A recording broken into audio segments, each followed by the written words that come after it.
All right, folks are starting to come in now. For everyone just entering, you're not late. We're going to get started in a few minutes. We're just getting ready.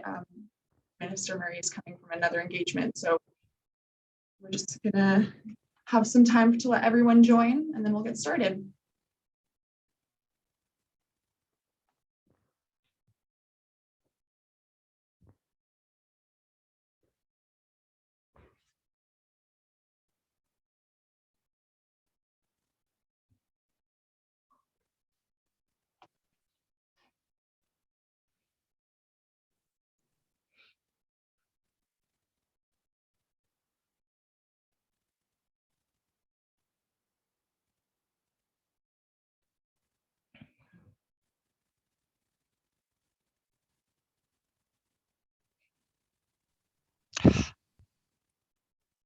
Hello, Minister Murray.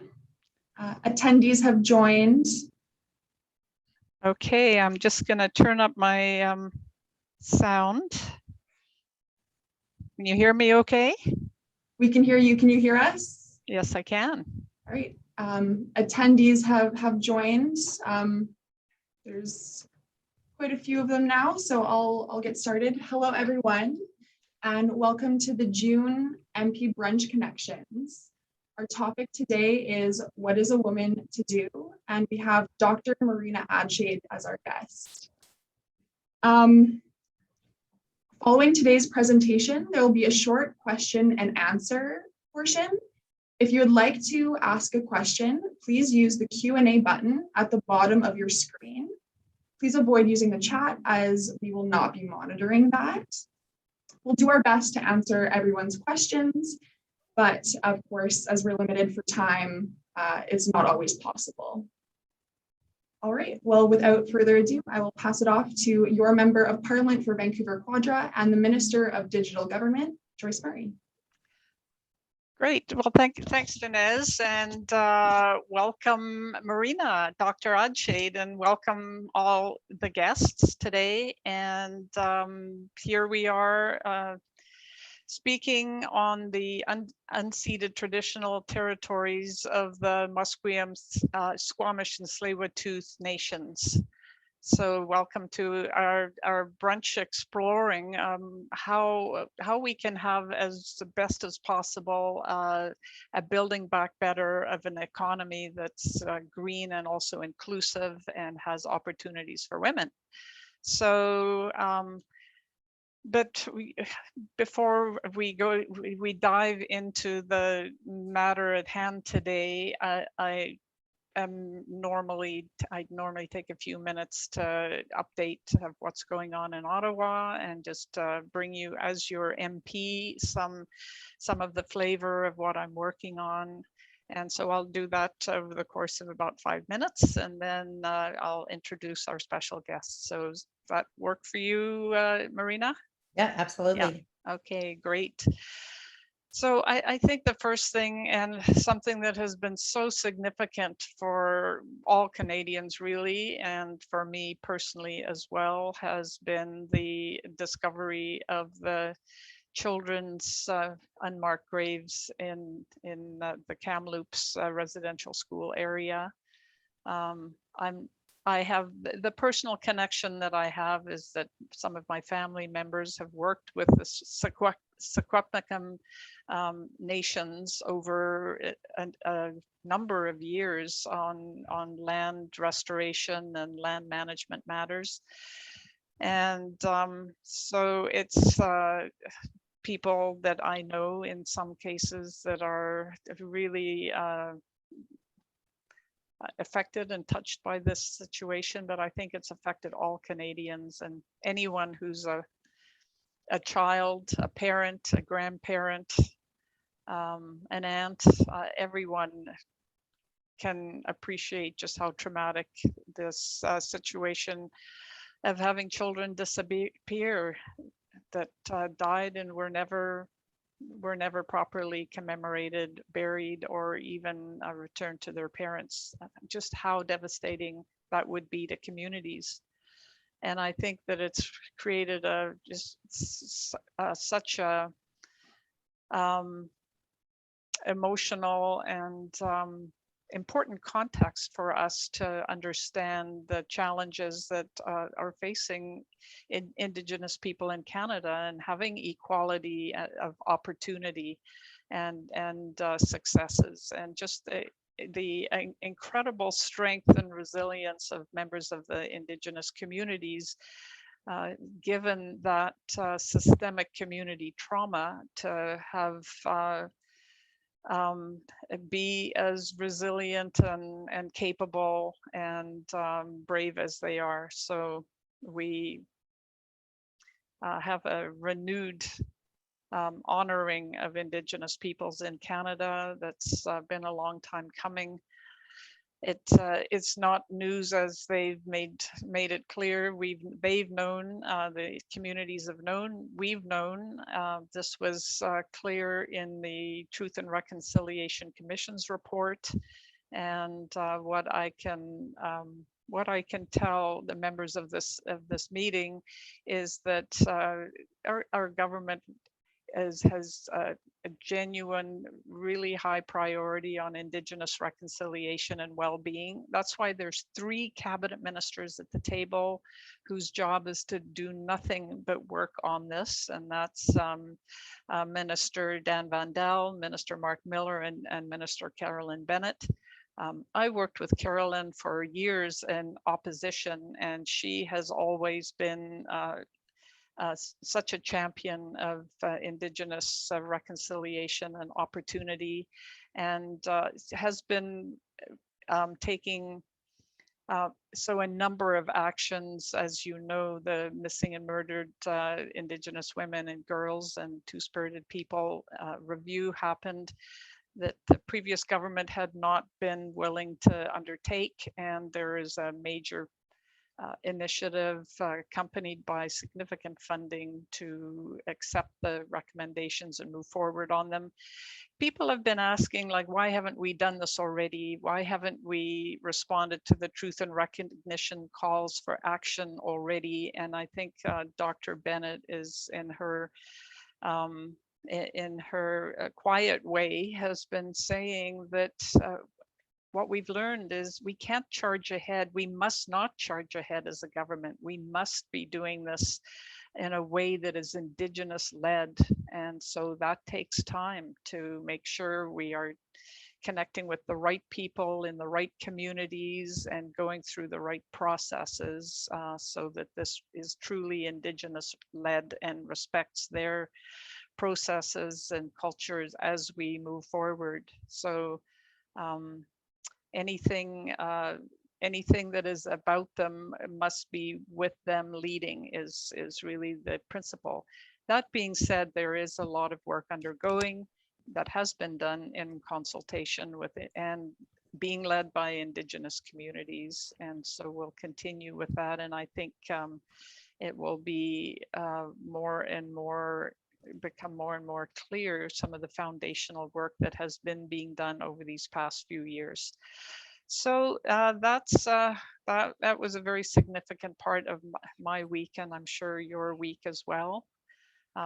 There's some other good news items that have been going on in terms of accomplishing our climate goals and the launching of the Greener Homes Grant. So if you are interested in retrofit to help make your home more energy efficient, of course, there is now a grant for that, for solar panels or other means. There's 2 days ago, Minister Miller highlighted the $760 million in budget 2021 for an Indigenous Communities Support Fund, which assists their leadership in implementing their own communities' solutions for health, safety, and well-being of Indigenous peoples. And that's across the range of things that they identify as being important. And lastly, I want to say with joy in my heart that the vaccination program has really been accelerating, and we're doing very well in terms of a country in people stepping forward to be vaccinated, but also in terms of the supplies there available to vaccinate people more quickly than we ever had projected in a year ago when we first acquired these vaccination materials, and to provide to the provinces to actually give to you. So some good news, a difficult week, and an important topic today, which is how we can make sure that the recovery does not leave behind segments of our population, especially women. So with that, I'm going to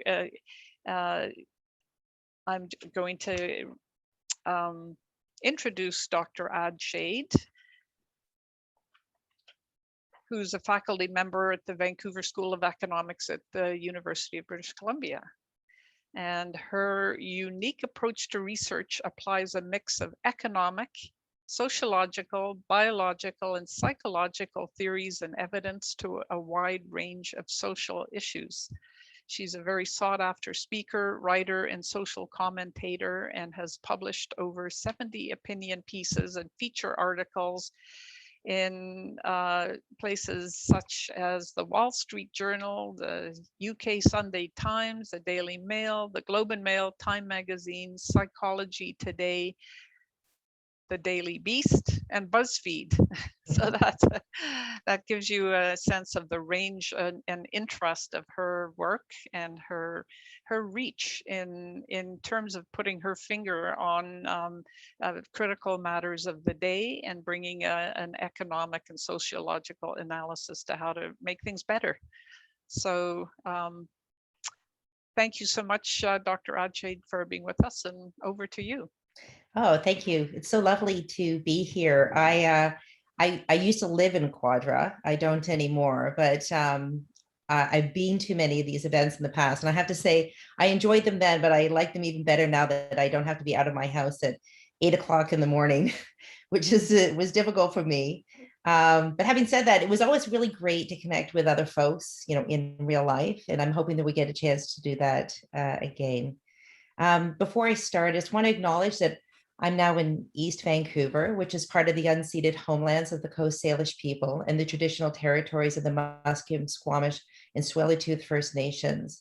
I also just want to reinforce Minister Murray's comments about now more than ever the importance of acknowledging the Truth and Reconciliation Commission's Canada's call to action, the United Nations Declaration on the Rights of Indigenous People, and the BC Declaration on the Rights of Indigenous Peoples Act.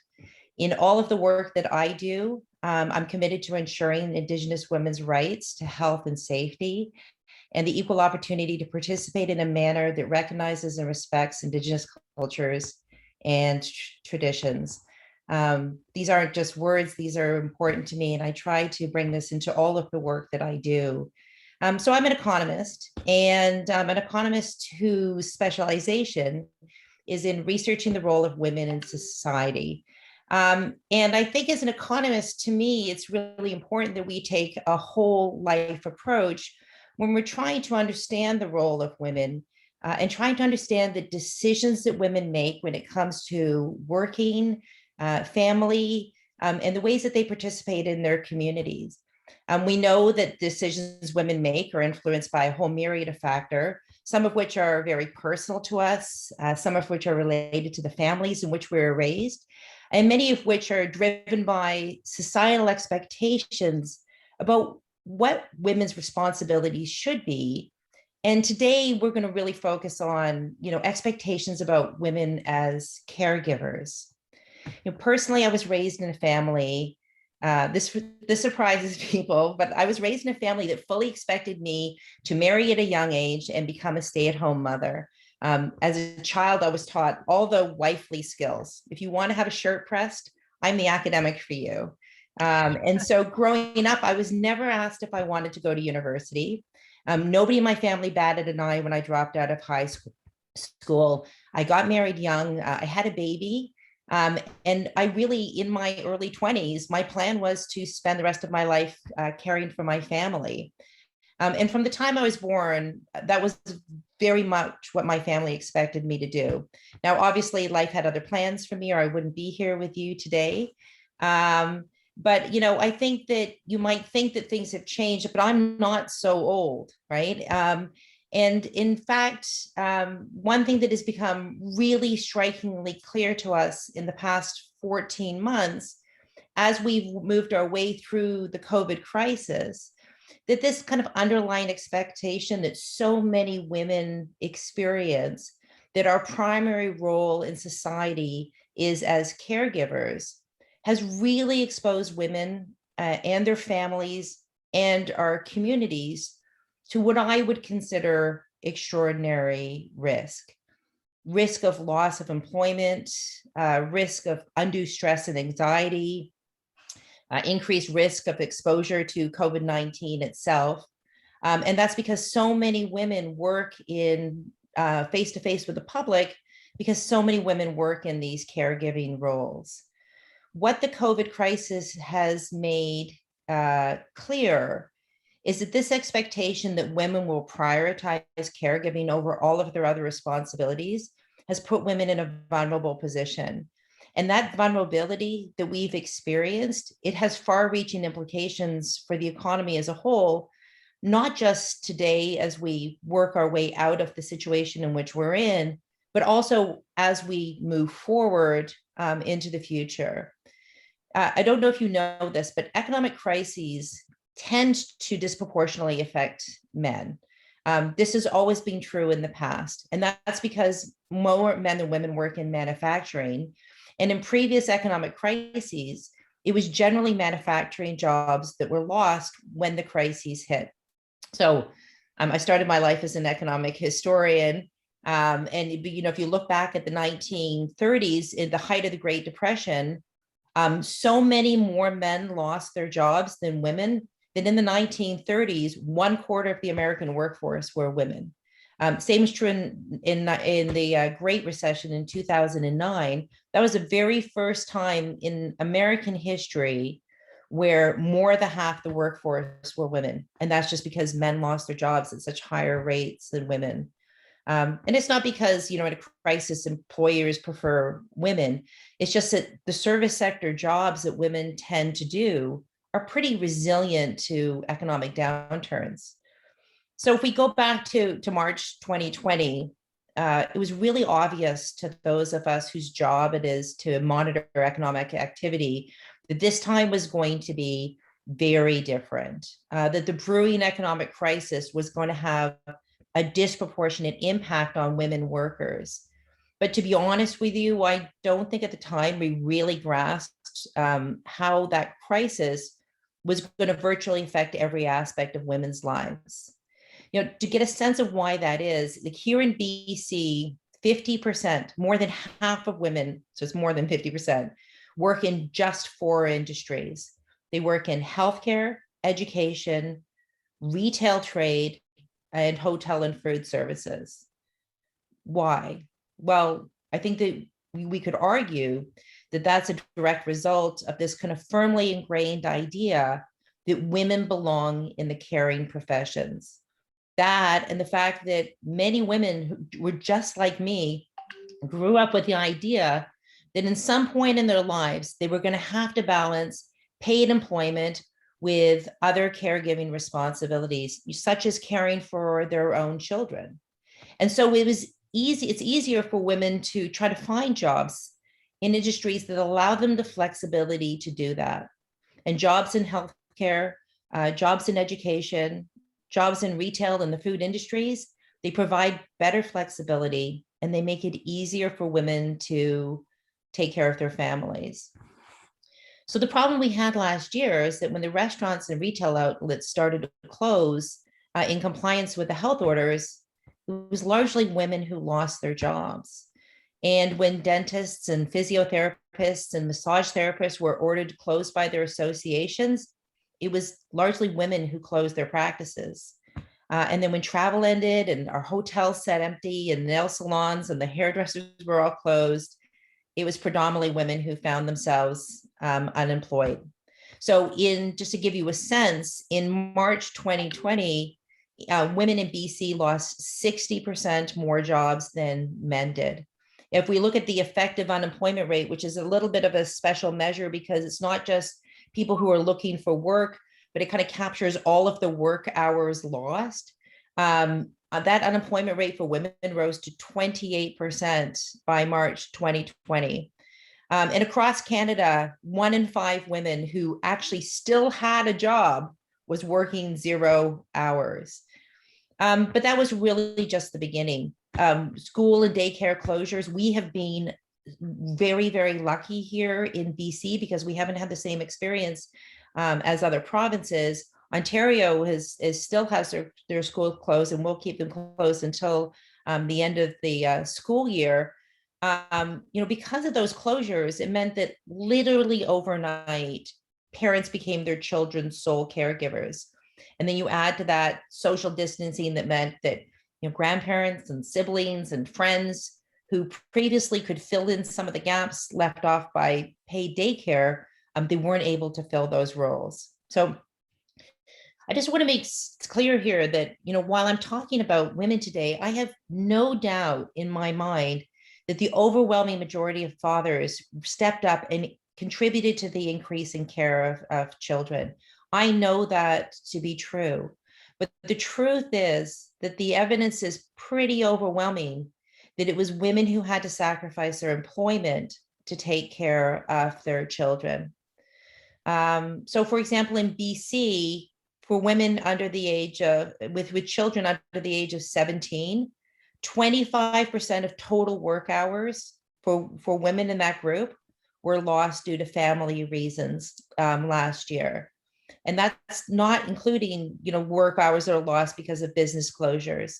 And that compares to only 13% of time lost for family reasons for men. There's a study that was done by my colleagues at UBC that found the biggest impact was among mothers with school-age children. And that was particularly true for women who had really low levels of education. So the lowest income women in the province really face the heaviest burden of childcare. So we all know this to be true. I think the one thing I would like to stress is, while there's been a lot of discussion about how difficult it is for women who work at home while caring for children, women who are like me, who are fairly skilled workers, who had jobs that were easy to bring to their home. But reality, given the type of work that women do in this province, the fact that they work in those 4 industries that I mentioned earlier, there's a lot of women who have jobs that you cannot bring home with you. And for those women who had to work outside of the home during the crisis, particularly for those women that we now appreciatively, and I'm grateful for this, call essential workers, a lot of those women had no choice but to choose caring for their children over keeping their paycheck, where it wasn't a matter of balancing home and work life, where that balance just wasn't possible. And so the jobs had to be given up. And then the final impact, to me, from the COVID crisis is when businesses started to reopen, it was pretty clear that the nature of women's employment, which just involves so much more face-to-face contact with the public than most of men's employment, it left women at a much greater risk of exposure to COVID-19 on the job than it did for men. That doesn't seem to translate into higher infection risks for women. But if you visit your local supermarket, you know that avoiding on-the-job exposure to COVID-19 has created a real cost to women who are working, in addition in the form of added stress and anxiety. Stats Canada research last year that found that 60% of women reported worsening of their mental health conditions as a result of physical distancing, and that 1 in 3 women were experiencing symptoms of generalized anxiety. So that's all the bad news. The crisis was difficult for women, in large part because of this expectation that women are playing this role of caregivers in our society. and how that expectation has been shaping the decisions that women in this country have been making for decades. But things are improving. We're on a better path. BC is on a solid path to reopening, which I am so grateful. I'm grateful for myself, but I cannot tell you how grateful I am for my own children, to be able to get to see them return to a normal life for themselves. And that's, as Minister Murray said, I mean, largely thanks to the healthy availability of vaccinations and just the remarkable willingness of people in British Columbia to be vaccinated. So we have reason to be optimistic, and we're absolutely moving in the right direction. I personally, I can't wait to go back to school. Before you all joined us, I was telling the crew here that I'm dying to be back at school, but the idea of being in the classroom with 300 students kind of terrifies me at the moment. And I think that actually all of us are going to have a bit of a transition adjustment as we return to new life. But before we do that, I think that now is a really, really ideal time for us to talk about, as Mr. Murray mentions, how we can build back better. I think we learned a lot in the last year. I think that COVID-19 exposed a number of vulnerabilities in our system, and particularly as they're related to the nature of women's work and the expectations around women's caregiving. And we need to do this because not just because it's the right thing to do for women, but doing so will make for a more resilient economy to make sure that we're better exposed in the future whenever we experience these unexpected shocks. We need to make sure that women return to the workforce and are in a good position to resume their important roles that we have in our economy. Because the one thing that is absolutely irrefutable is that the Canadian economy will be stronger when we have gender equality at all levels of society.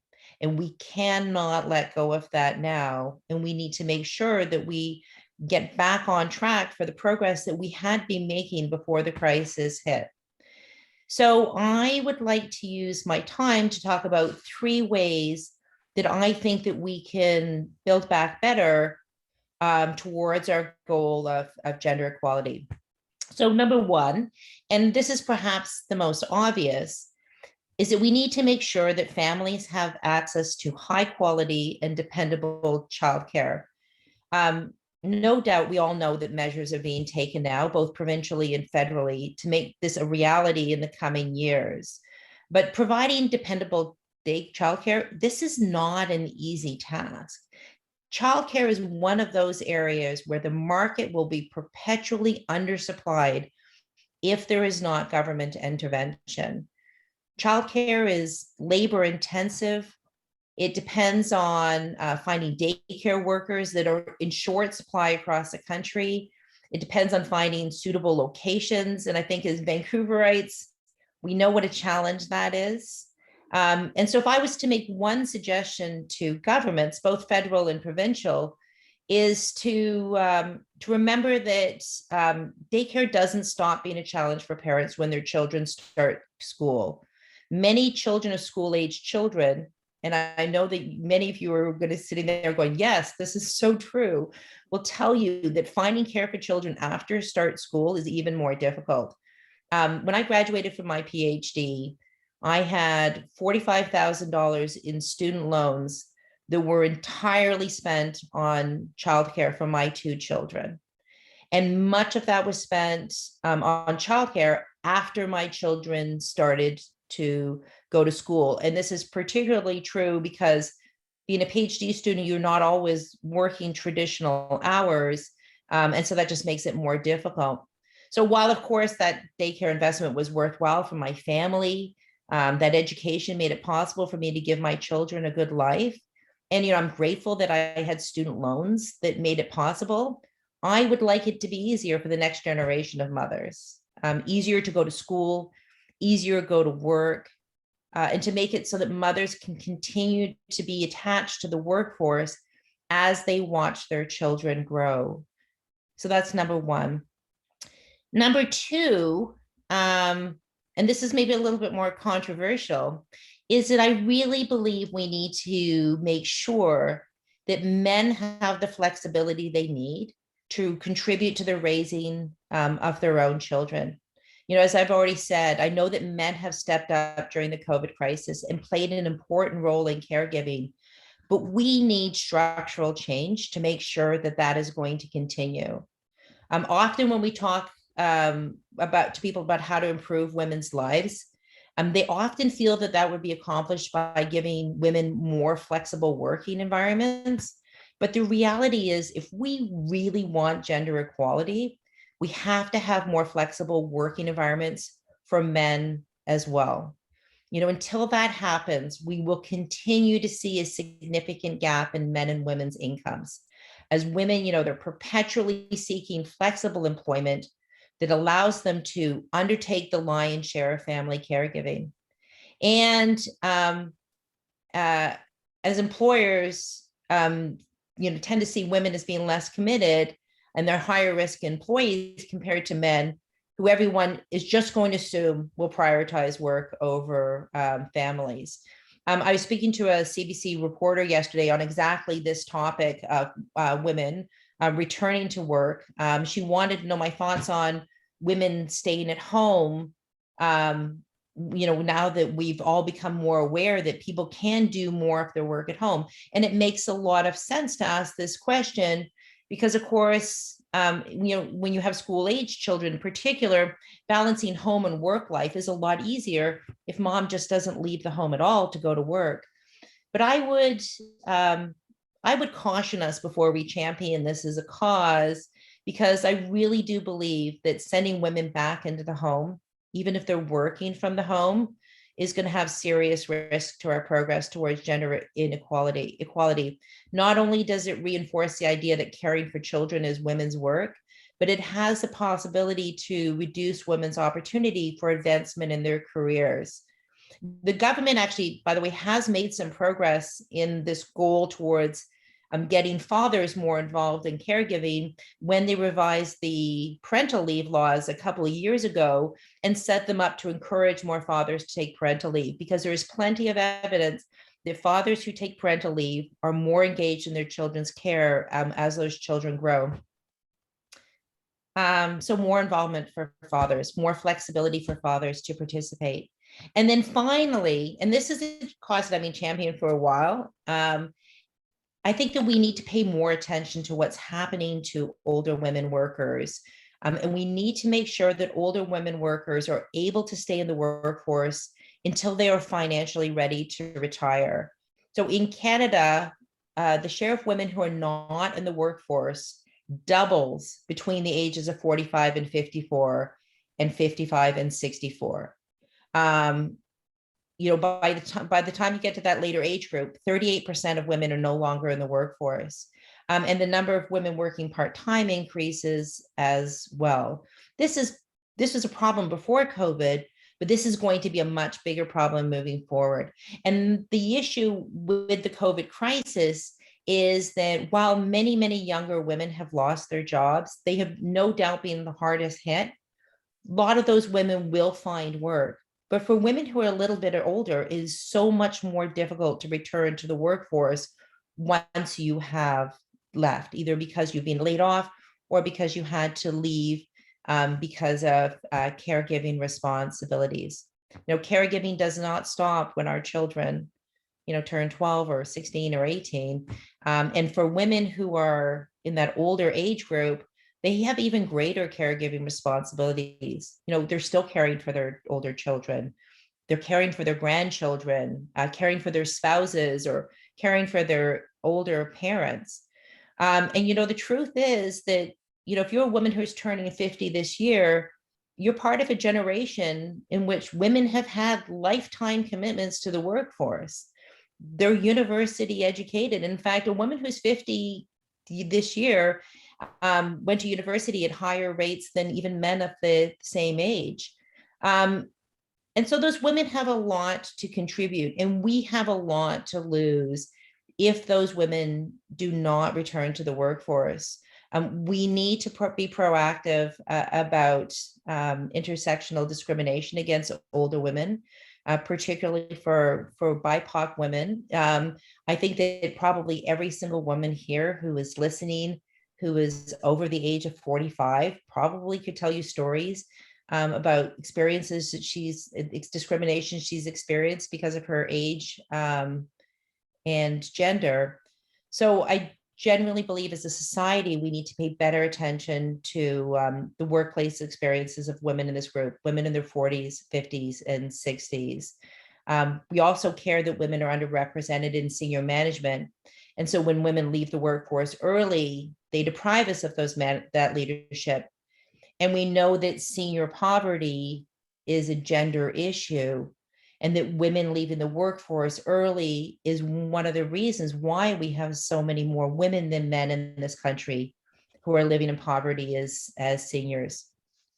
So those are my recommendations. Number one, ensure that families have reliable, high quality care for their children of all ages, so that women can remain attached to the workforce.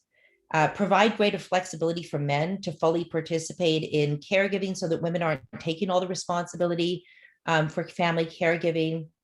And then number three, look for better ways to keep older women in the workforce until they are financially able to retire. So the title of this talk is What is a Woman to Do? And I really like that title because it kind of captures the difficult place that women find themselves in trying to balance all of the responsibilities that they have that are both employment and caregiving responsibilities, and how they structure their lives to make it possible for them to fulfill those responsibilities.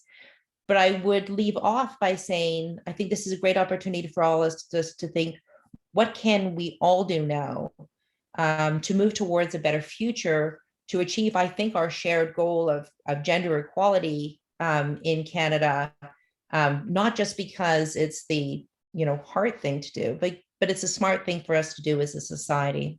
Mm-hmm. Well, great. Thank you.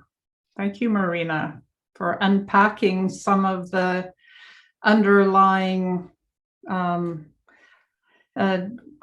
reasons for the vulnerability of women's employment, and really highlighting the challenges that COVID-19 has provided for, especially for women.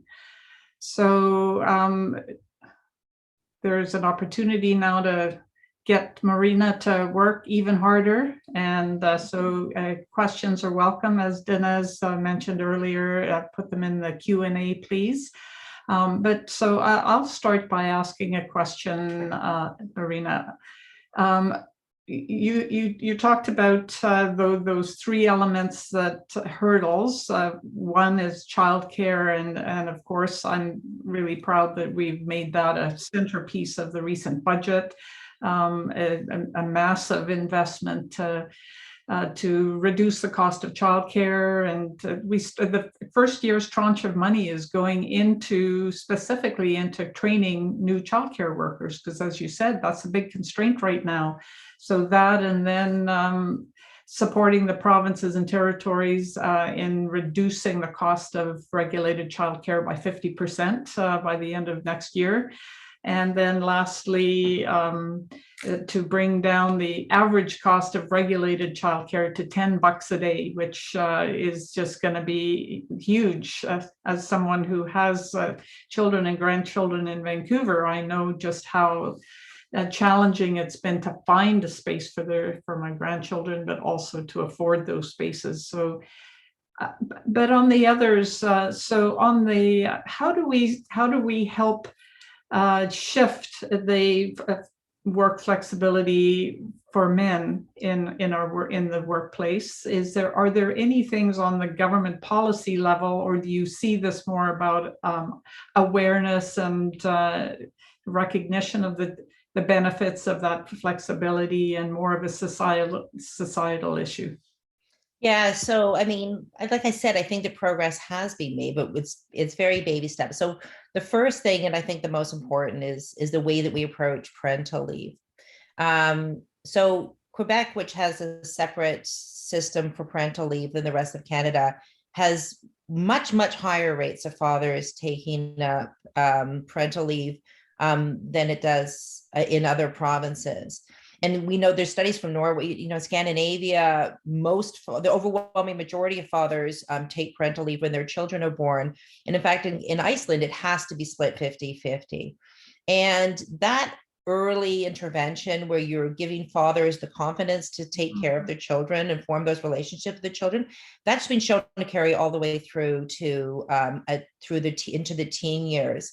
That would make a really huge difference. There's other things too that could be done, like where, with federal workers, for example, making sure that fathers have flexibility. I gave a talk at the Bank of Canada 2 years ago, and I actually chastised them on this point, that when they have their management working through the weekend, and an expectation that management's working through the weekend, that they're really limiting women's abilities to move into those positions.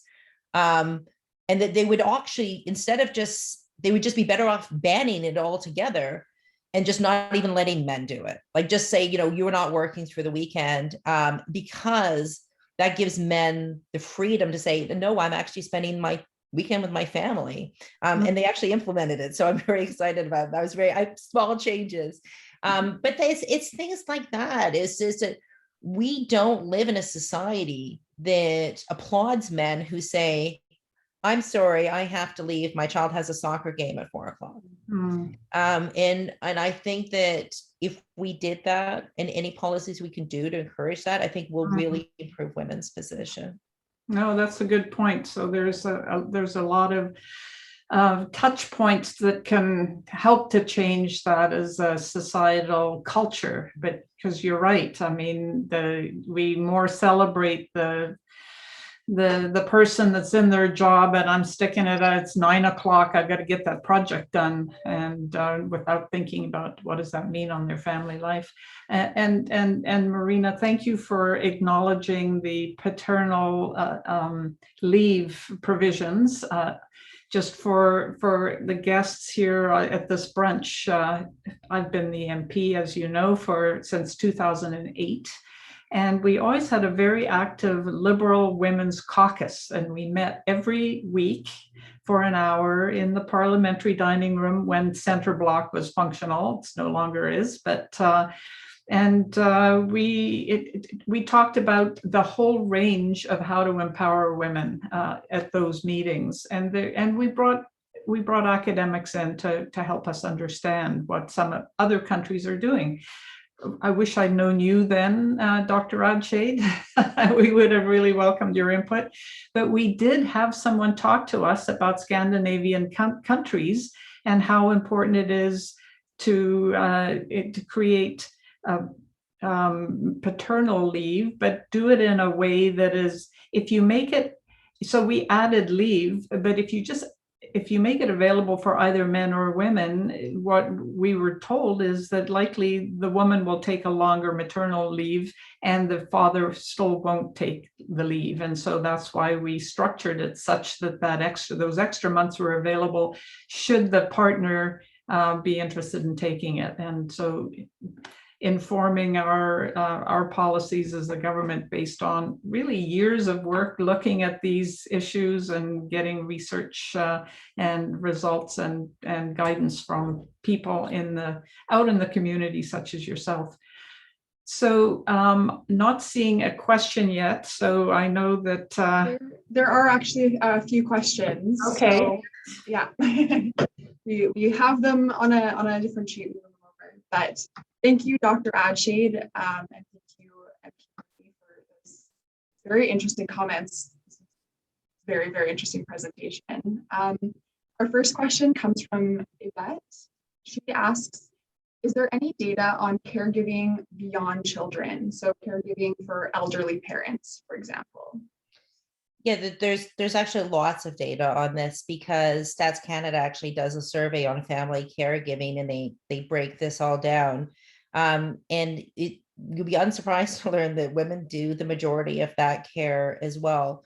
The one part of caregiving, and I did mention it, but I think it needs to be reinforced, it is not really talked about that much, is how much spousal care, how much of the burden of spousal care is on women, and also caring for grandchildren. You know, one of the things that's always makes me shake my head is the number of people who say that we don't need quality daycare because grandma can take care of the children, without recognizing that in 2021, you know, grandma has university degree and has been working for many decades, and it needs to continue to work to save for her own retirement. And then when we don't have daycare, a lot of those older women workers are going to come out of the workforce to take care of their grandchildren. And then that's going to have long run implications for them. So really, I appreciate this question because it's important for us to remember that there is a whole scope of care that women do that goes beyond caregiving. Caregiving does not end when a woman's children turn 5. That is 100% true. And the importance of recognizing that how many of us organize our lives to make it possible. But for example, one of the reasons I became an academic is so that I could spend my summers with my children. But now that my children are older, that I've shifted. So now that I spend my summers with my 85-year-old mother, every summer I go and I take care of her for 2 months. It's an important part of her life, and it's an important part of my life, but I have structured my life to make that possible. Interesting. Thank you for that answer. Our next question comes from Carol. She says, I'm particularly interested in older women. What was the goal with respect to protecting their work opportunities? And how can policy action constitute that? Okay, so I could talk for hours about this topic because this is something that I think is really under discussed as a society. But the main goal is that older women have a lot to contribute to the economy. If we do not include them, we are losing out on an important part of the workforce that is very skilled, very experienced, and brings a diversity that we would not otherwise have.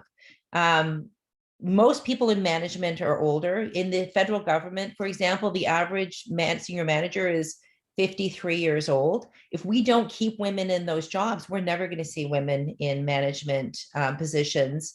And so as a society, we're better served by keeping them, but also it's expensive to be retired for decades. And if women are leaving the workforce when they're 55, they're looking at 30 years of post-retirement. It's just so much harder to be economically viable as an individual if you do not work out your whole work life. I think that this is something that needs a lot of attention. Now, you asked me what is the solution to this, and I wish I could sit here and say, do this and this will all be resolved. But this is something that actually requires, I think, an overview. We need to look at things like health policy, where many other countries have developed menopause policies. We do not have one. Family caregiving, for example, these are all areas where I think we can make some progress so that women who want to stay in the workforce can stay in the workforce as long as they possibly can. Thank you. The next question that we have comes from Sabrina. She asks, does Dr. Adshade think that these economic conditions, for example, women's inequality, lack of parental leave, childcare, etc., is a contributor to the slowing birth rates? For example, I do know that in Japan, the unequal division of childcare labor has sort of been shown to be contributing to the decrease in birth rates. Have we seen that in Canada? So I knew this was going to come up because birth rates has been in the news so much lately. And I've spent a better part of the last decade thinking about Canadian birth rates and what's contributing to our birth rates. So the first thing I should say is that Canadian birth rates are not slowing. Canadian birth rates slowed dramatically in the 1980s, but they've pretty much stayed at the same level since then. So they have small fluctuations. It fluctuated down last year, but we've actually seen very little change in our birth rates over a long period of time. We're not America, and we're definitely not Japan. And so I'm not so concerned about the birth rates, like from a policy perspective. I don't think the governments, and I don't think Canadians actually think the government should be making actions to try to encourage an increase in the births, because I don't think this is Canadian perspective. Personally, though, what I would like to see is that people can have the number of children that they want to have. I think that would be lovely. Like, if you want to have 3 children, I think it'd be great in Canada if you could make that possible. And I think that policies like affordable childcare, they will make that possible. I would have liked to have had a 3rd child. But it would seem to me that at the time that I was making that decision, that it was just economically not a feasible decision, given how much I'd already spent on childcare. And so I think that, so I don't think birth rates are falling. Do I think these policies could have the potential for increasing the birth rate? Absolutely. Okay, interesting. Just something I wanted to add into the conversation about caring for seniors who are your parents or the older generation, and congratulations, Marina, on that dedication that you've just showed us. So that one of the things that we learned when we had a brunch on seniors care was that far fewer seniors are actually in long-term care homes than we may think, and that even age 85 and older, the vast majority of seniors are not living in congregate care. They're either living at home or they're living with their children's families, and they may have outside help, but that's expensive. And so I think when Isabel Mackenzie was talking about that, she was talking about how expensive it is to support people in long-term care in terms of the public purse, but they actually would prefer to live at home or with their families, but it can be too much of a burden at some point. For families that don't have the resources to hire expert help into the home. And so one step to address that in this recent budget 2021 is a new initiative called Age Well at Home initiative, as one piece of the puzzle to support people being able to stay at home as long as they are interested or are capable of that, but to provide the support so it doesn't all fall on the children, often the women in the family, to provide that care for their parents. So, but there's that's a big area of public policy to look at. How can we do a better job of supporting people to stay home and get the support they need? But anyway, we only have a few minutes left, so I know Dinez had said there are more questions. Yes, we have time for just one more. So the last question has to do with the division of the labor in the care sector. And there has been some evidence that this has contributed to pay inequity amongst women and men. How do you see the pandemic as a time to address this? And where does government policy come into play? So you mean in the paid care sector, like in Yes. healthcare and so on? I mean, this is another area where we really, really need to do more work to give men more options. There was a study done in the Netherlands where they surveyed young men on to try to measure how much they felt that other men would judge them if they became a nurse. And it turned out that they greatly overstated how much people would look down on them if they became a nurse. And once they were given that information, they were way more likely to consider nursing as a profession.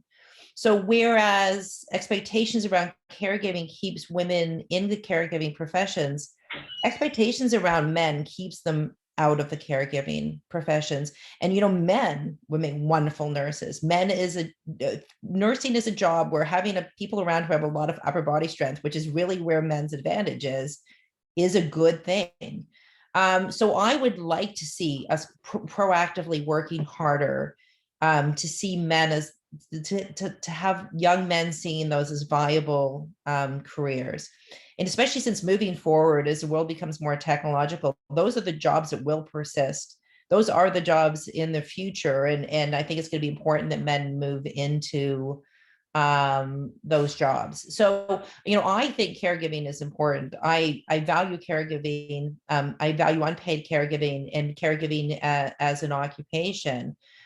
It's the occupational segregation where we're seen exclusively as women's occupations that it's really, really creating issues for us as a society. And it's not exactly the most efficient allocation of our workforce as well, because people are being excluded from professions where they could be extremely good at those jobs. Interesting. Thank you so much, Dr. Adshade, and thank you, MP Marie. Thank you, everyone who asked questions and sent in comments. We really appreciate all of them. Just a little note, if you would like to share this talk with anyone who might have missed it, it will be available at joycemurray.ca on Monday, so on MP Marie's website. Thank you to everyone, and now I'm going to pass it off to MP Marie for some closing remarks. Well, thanks. I can see we just dipped our toes in the waters of this fascinating conversation, Marina. So thank you very much for bringing your insights and your research to the important topic of equality in workplace opportunities for women. So thanks to my team, Dinez, capably leading this, as well as Ying, Neil, Inessa, and Sabrina, other members of the team here and in Ottawa who support me. This is, I want to just make mention that this is Indigenous History Month, so how appropriate that we're all thinking about how we can catalyze positive change for Indigenous people at this difficult time. It's also National Accessibility Week, which is what I'm finding is more and more all of the federal programs and policies, certainly including in my ministry, are thinking about how to build accessibility into everything we do and open up those opportunities in the workforce and elsewhere for people with disabilities. So that is a reminder. This is National Accessibility Week. So we are all thinking about promoting inclusion as the week draws to a close.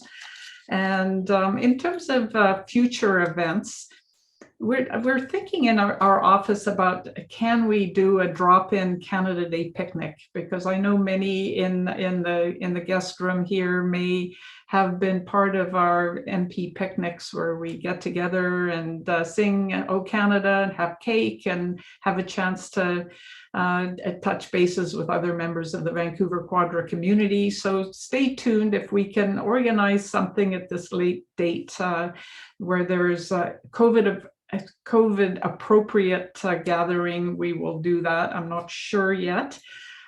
Secondly, it's a challenge for me as an MP who loves to attend events and just get to know people in the community, to be doing all my work from Zoom in my home. So that's just part. I'm fortunate to have this great job, but I'm going to ask you, if you're part of a group in Vancouver Quadra of any type that has a gathering and you would like to invite your member of parliament to come and acknowledge what you're doing, or just bring readings or be part of it as a drop-in, feel free to invite me through my office coordinates. So that is an offer I'd like to put out there. And I just wish you a wonderful weekend, and stay safe during this difficult time where we're still not completely out of the woods, even though the light is there at the end of the tunnel. So Marina, thank you so much for enriching our afternoon, and thanks to everyone who participated. Enjoy the rest of your Friday.